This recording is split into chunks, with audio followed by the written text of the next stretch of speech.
زمونږ ټولو نه خواهش او هیله دا ده چې چاته په وړه سترګه مه ګوره. پټ پر پوښتنه دې کوي.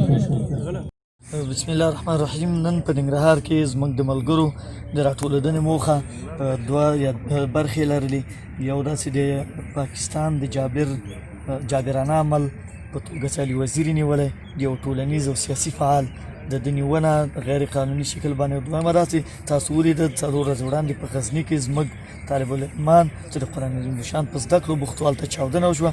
په ټوله کې دا خبره هغه جګړهیز محاذ ته راګرځي کوم یوازې د ایجنسیو په داخل د پنغالو کې او نظامي ځایونو کې ده. موږ له نړیوالو دا غوښتنه کوو هغه فکټري چې تاسو په افغانستان کې د روسانو د یرغل په وخت او مهال باندې د خپل ځان د بقا او خلاصون لپاره لګولې او نور اکسپایر شوي، دا فکټریانې وتړئ. دغه ناقانونه ملت ته چې تاسو د قانونیت جامه او رنګ اغوستی دې باندې کښېنئ، سوچ وکئ او په دغه سیمه کې دغه ناولې سرطاني دانه دا به نور له منځه لاړه شي. موږ بل هېڅ نه غواړو، ژوند کوو، د یو ملت په توګه ژوند کوو، خو قامي ازادي، قامي خودمختاري او خپله سیمه ییزه او هغه ملي وظایف او حقوق چې زموږ د افغانانو دي چې دا له موږ نه اخیستل شوي، که هغه په لر کې دي او که هغه په بر کې دي، دا باید موږ ته راکړي شي. نر وزیر، زخمی وزیر، علي وزیر. بسم الله الرحمن الرحیم. د ننګرهار د ختیځ زلمي راوتلي دي څو د شتناخوالو، فساد، ظلم، وحشت او د علي وزیر په ملاتړ راغون شوي دي چې خپل غږ پورته کړي. نړیوال د باید دغه غږ واوري، نور افغان وژنه د باید پای ومومي. دغه لوبه همدومره چې دوی وکړه همدا بس دی. نه یې زموږ مسجدونه پرېښوست، نه یې جوماتونه پرېښوست، نه یې هدیرې پرېښوستې، نه یې جنازې پرېښوستې، نه یې دیرې پرېښوستې، نه یې زموږ ارزښتونه پرېښوست.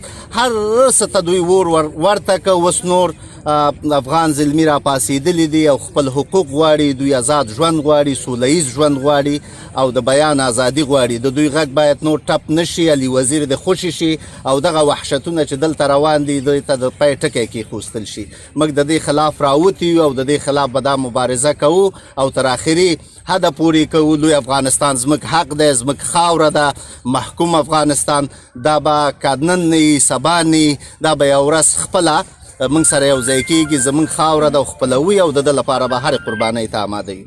مونږ نن چې دلته راغونډ شوي یو، زمونږ د وطن د لر او بر د امو تر اباسین او په ټوله کې د نړۍ په هر ګوټ کې چې ظلم دی، مونږ د دې خلاف راوتي یو، مونږ د دې خلاف کوو او مونږ د سر بابا باچا خان رحم الله پیروکار یو، د هغه لاروین یو، سوله خوښونکي خلک یو. په عدم تشدد کې د پاکستان دی او که هر کوم جابر ریاست دی او که هر څوک دی او بیا د دې نه وروسته UN دی او که نړیوالې ادارې دي، موږ د دوی نه دغه خپل حقوق غواړو. علي وزیر نیولی دی، زموږ نور ملګري په پېښور کې نیولي دي، نورالله ترین د کراچۍ د پښتون ژغورنې غورځنګ مسؤل دی او نور یو مولانا صاحب بل دی، ډېر ملګري نیولي دي.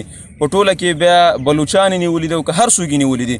د پاکستان نه او د دغه جابر ریاست نه زموږ دا غوښتنه ده چې په سوله ییز ډول په اصولو باندې، په طریقې باندې د قانون او د نړیوال چوکاټ چې کوم دی په دغه کې دغه قضیه مخکې ویسي. که داسې نه نو زما دوی ته دا پیغام دی که تاسو دا سوچ کوئ چې پښتانه په نیولو باندې وویرېږي. زموږ تاریخ دغه راغلی دی، دلته چې هر څوک راغلي دي، که نیولي وي موږ ورسره تللي یو، بیرته راغلي په نیولو باندې موږ نه یېرېږو. لوی افغانستان د لوی پښتونستان ناره وهل شوې ده، هغه د پاکستان د ISI لخوا نه په شهادت